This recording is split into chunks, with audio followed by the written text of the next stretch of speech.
Të nderuar besimtar, edhe pak ditë na ndajnë nga muaji i madh i Ramazanit, një event madhështor, një muaj madhështor, një muaj i përmirësimit për gjithë secilin prej nesh, një mysafir i cili po troket në dyert tona. Lumë për atë njeri të cilit ja bën Zoti i gjithësisë risk që ta arrijë muajin e Ramazanit. Lumë për atë njeri i cili gëzohet me ardhjen e këtij muaji të madh, një muaj i veçantë, një muaj i cili duhet fusi gëzim në zemrat e gjithë secilit prej nesh. Ishin shokët e Muhamedit a.s. të cilët 6 muaj para se të vinte Ramazani luteshin. Luteshin duke thënë, o Zot, na e mundso, o Zot. Na e mundso, o i plot fuqishëm që të arrijmë të muaj. Pse kjo lutje në këtë periudhë kaq të gjatë kohore? Ose pse ata e dinin vlerën e madhe të Ramazanit. Nuk ishte për ta Ramazani një muaj sikurse muajt e tjerë. Nuk ishte për ta Ramazani një muaj dhe disa ditë dhe disa çaste sikurse të tjerë, por ishte një muaj me vlerë të madhe. Një muaj në të cilën hapen dyert e xhennetit. E xhenneti thret gjithë secilin prej njerëzve, gjithë secilin prej besimtarëve, o ti që ke besu, bujrën pra, vazhdo, ec përpara, ec drejt xhenneteve të Zotit. Një muaj në të cilin Allahu i lartësuar çdo natë të këtij muaji fshin emrat e njerëzve nga zjarri i xhehenemit. Filani ju hoq emrin, filanit i fshihet emri nga xhehenemi përgjithmonë. E qofshin ne prej atyre që arrin muajin e Ramazanit dhe e përjetojnë atë me besim, se kush e përjeton Ramazanin me besim dhe me punë të mira, vetëm se i është garantuar atij xhenneti, vetëm se ju është fshirë atij emri përgjithmonë nga zjarri i xhehenemit. E inshallah jemi ne prej tyre, ja Rabbel Alamin. Le të jetë muaji i Ramazanit si një rrugë suksesi, si një rrugë për të shkuar drejt xheneteve të Zotit, si një rrugë e sakrificës, një rrugë e cila të lidh ty edhe mu më së shumti me Zotin e gjithësisë. Po vjen muaji i Ramazanit, o vëllezër, a jemi gati? A jemi gati për startin e madh? A jemi gati për garën e madhe? Një njeri i cili futet në provim, pa i marrë sebepet para këtij provimi, nuk do dali i suksesshëm. Nuk do dali fitimtar. Prandaj gjithë secili prej nesh le të mundohet që ti marrë sebepet, le të mundohet që ti caktoj vetes ti disa pika kryesore. Ne kemi veçuar 3 pika që na janë duk më kryesore në lidhje me Ramazan. Le t'i bëj unë edhe ti praktik këto pika. E para, pendimi i sinqert. Para se të hapen dyert e xhennetit dhe të mbyllen dyert e xhehenemit në Ramazan, vendoset ti edhe unë o vëlla. Një pendim sinqert. Një pendim që nuk ka kthim pas. Pendimi sinqert. Njeti i pastër dhe vendoshmëria për ndryshim. Le të pendohet gjithë secili prej nesh tek Allahu subhanahu wa taala. Nuk ka dikush tjetër që t'i falë gjunahet e tua dhe të mijat përveç Zotit gjithësisë. Njerëzit thonë, paça unë qafë, boj atë dhe boj këtë, se të baj unë ditë gjykimit, vallai veten e tyre zë ta bajnë dot. Lidhu me krijuesin tënd, me Allahu subhanahu wa taala. Gjitha namazet që i kelon anash ndër vite, gjitha muajt e agjërimit që i kelon anash, atë Kur'an që e kemi lënë anash, ato dhafa, ato muhabete pa lidhje që i bëjmë nga mëngjesi në darkë, le të lidhemi me Zotin tonë dhe le t'i themi atij sinqerisht: o Zoti im, më fal o Zot. Më fal o Zot, se vërtet nuk ka dikush i cili të fal më shumë se sa ti, subhanahu wa ta'ala. Ai është i lartësuari, ai është i lartëmadhëruari, është ai i cili vazhdimisht i thërret robërit e tij: o ju robërit e mi. Pa marrë parasysh që ne kemi shumë gjunahe, Allahu nuk na thot: o ju gjunafçar, se ne jemi gjunafçar, por sërish Zoti është aq i mirë me robërit e tij, saqë thot: o ju robërit e mi, o ju të cilët e keni ngarku vete me shumë gjunahe, asnjëherë mos e humb shpresën tek Zoti, por pendohu tek Allahu subhanahu wa ta'ala. Dhe vërtet që Ramazani është muaj i pendimit.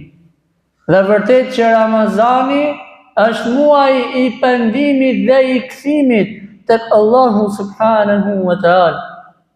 Mos e prit Ramazanin ndryshe, vetëm se si i penduar i sinqert tek Allahu subhanahu wa ta'ala.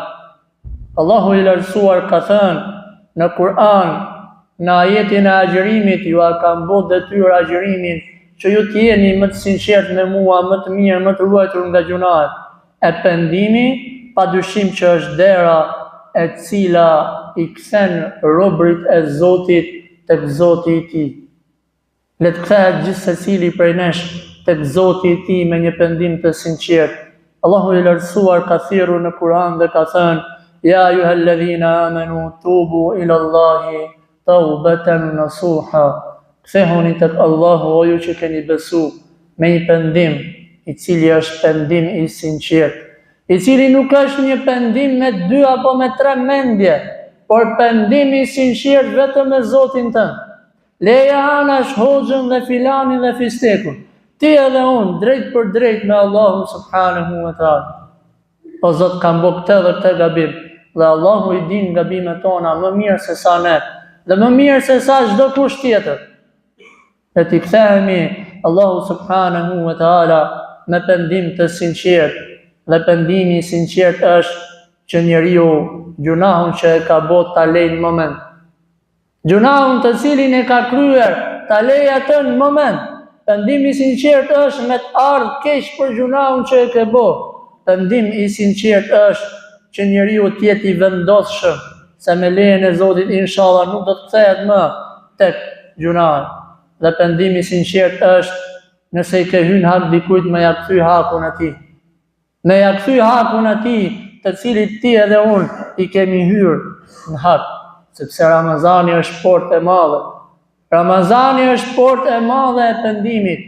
Prandaj le të kthehemi ti edhe unë tek Allahu subhanahu wa ta'ala. E dyta, le ta presim Ramazanin me njetin e pastër. Le ta presim Ramazanin me njet dhe me zemër të pastër, me një zemër e cila është e pastër kundrejt Zotit saj, dhe një zemër e cila është e pastër kundrejt krijesave të Allahu subhanahu wa ta'ala. Siç e përmendëm javën e kaluar, ne nuk e presim Ramazanin thjesht si një adet. Nuk e kemi Ramazanin thjesht një adet, por e kemi ibadet dhe adhurim. Dhe veprat vlerësohen sipas qëllimit. Nëse agjeron se po agjeron filani dhe fisteku, nëse agjeron për dobësim, siç e përmendëm javën e kaluar, nuk ke asnjë lloj problemi tek Zoti. Agjeron me njetin për hir të Zotit tënd. Agjeron me njet që Zoti t'i fali gjunahet. Agjeron me njet që të shkosh në xhenetet e Zotit. Agjeron me njet që të ruaj Zoti nga zjarri i xhenemit. Pejgamberi alayhis salam një rast ishte duke u ngjit në mimberin e tij. Tukë ne po flasim sot. Dhe 3 herë thot amin, amin, amin. Dhe e pyetën shokët e tij çka ndodhur i dërguari i Zotit. Pse the amin, që do thotë o Zot pranoje lutjen. Tha më erdhi Xhibrili, tha, meleku më i madh i krijesave të melajkeve, dhe më tha qoftë i shkatëruar ai njeri i cili hyn Ramazani dhe del Ramazani dhe ky nuk merr asnjë lloj shpërblimi. Pse? Se ka pas njetin e pastër. Nuk e ka pas njetin e pastër. Prandaj le ta pastrojmë zemrën tonë, le ta pastrojmë njetin tonë.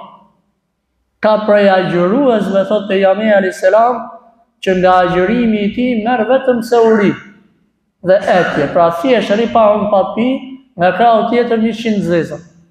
Ky nuk është agjërim me njet pastër. Ky nuk është agjërim i saktë. Le ta pastrojmë njetin tonë, jo vetëm në agjërim dhe në Ramazan, por në të gjitha punët tonë, në namazin tonë, në sadakan tonë, në fjalën tonë, veprën tonë. Pastrimi i njetit është themel bazë që njeriu t'i pranojnë veprat tek Allahu subhanahu wa taala. Dhe e treta ishte pritja e Ramazanit me vendosshmëri që do të bëjmë ndryshim. Nëse vjen Ramazani dhe ti edhe unë i kemi 10 vese për shemb, dhe del Ramazani, sërish ti edhe unë me 10 vese të këqija, çfarë përfitove ti edhe unë nga Ramazani?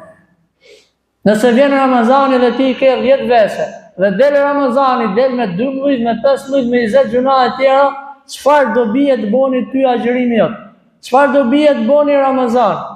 Ramazani duhet futemi në të me njet për ndryshim. Nëse i ke 10 gjuna edhe gjithë kemi gjuna, kur dali Ramazani ti kesh eliminu 5 prej tyre, ti kesh eliminu 7 apo 10 prej tyre, dhe dalesh nga Ramazani i pastër. Ky është njeti dhe vepra e mirë, që njeriu futet në Ramazan me njetin e ndryshimit. Dikush thot, do hyn Ramazan dhe e kam lënë alkool. Me zor pret, mbaroj Ramazanit ja fusi sërish alkool. Nuk është njeti i pastër. Dikush thot, e kam lënë bisedat me gratë e huaja dhe e mbyll aty. E pastaj sa vjen Ramazani, mbaroj Ramazani, bismillah për Bajram, gëzuar Bajram. Gëzuar në ti Bajramin, për ki fritë Allahun e lartësuar. Sepse Allahu është Zot, edhe në Ramazan edhe jashtë Ramazan. Prandaj, le të vim me njetin për ndryshim, jo për një muaj. Po njet me ndryshim që ndryshojnë për gjithmonë inshallah. Pse mos me qenë ne ibadullah, robër të Zotit?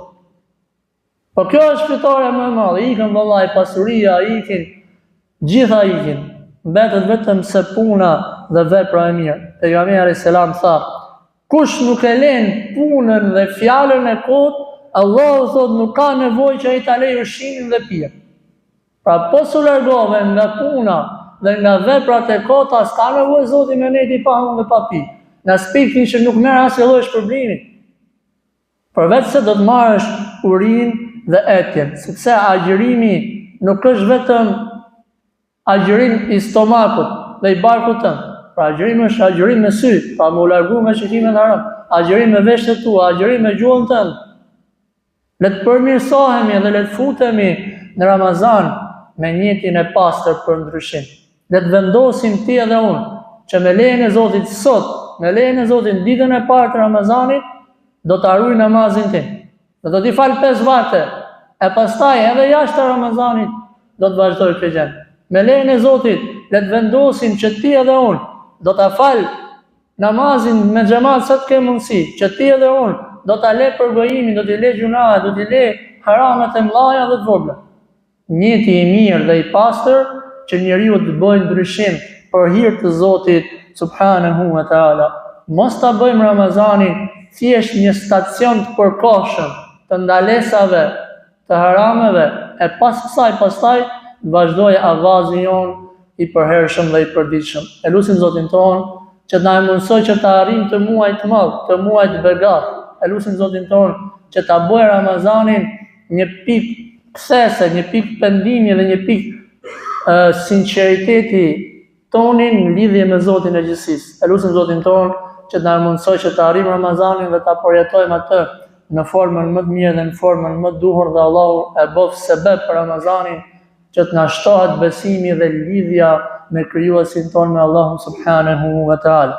E lutim Zotin ton na falë ne prindërit tan, të afërmit tan, gjithë besimtarët dhe besimtarët kudo që janë.